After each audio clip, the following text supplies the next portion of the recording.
How you doing, guys? Dave, Northeast Edible. We've got our elderberry prunings here, and we have various sizes here. A little bit bigger than a pencil to about the size of your thumb. Diameter-wise, it's probably as big and as small as you want to go. You can go a little bit bigger, you can go a little bit smaller. There's no real hard and fast rule, but if you stay in that ballpark, you're probably looking pretty good. So what I like to do is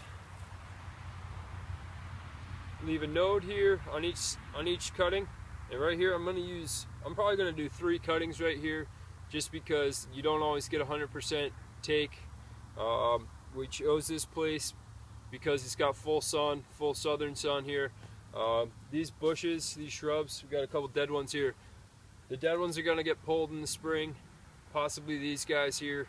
So basically my wife liked this spot, so I was okay with it because it was full sun, it's fertile soil. We mulched it, and we actually put a little cover crop here earlier in the year, and we just cut it back and threw some mulch over top. So what I'm going to do now, I'm going to make the cuts, and I'm going to take one from each of these guys here. Start with the big one first. It's about a foot and a half long, and that's a perfect size for this. And we'll just make these cuts here. And basically you're cutting in between the nodes to make sure these guys are the branches are gonna sprout out of those. So we got 3 cuttings here, various sizes, and they're not one exact size. You can see some are longer, some are shorter, some are thicker, some are thinner.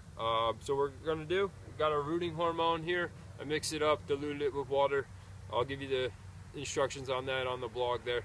But what we're going to do, we're going to dip it in for a 5-second count. 1, 2, 3, 4, 5. Pull them out, just tap them dry. And give them a couple seconds to dry out. And what I like to do is I stick them in probably about 4 to 6 inches deep. And that way the rooting hormone should take root over the winter, and then first thing in the spring should start developing some roots, and leaves and branches start growing out of these guys. So what I'll do, I'm going to space them equidistant, so 1, 2, 3, so they're in the mulch and they're looking nice, and there's no real right or wrong way to do it. Just kind of stick them in there. I like to point them kind of straight up and down, and I'll do 3,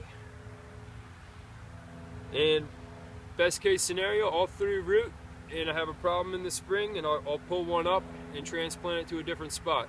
Worst case scenario, none of them do, and that's why I'm going to use all this stock here, all these prunings. I'm going to put them in various spots around the property, and hopefully I get a ton of new elderberry plants come spring. So you want to do this kind of right in the late fall, early winter, where the ground is soft enough to put them in the ground, but the plants are dormant. So you can see nothing's really growing on this. It took a long time for the leaves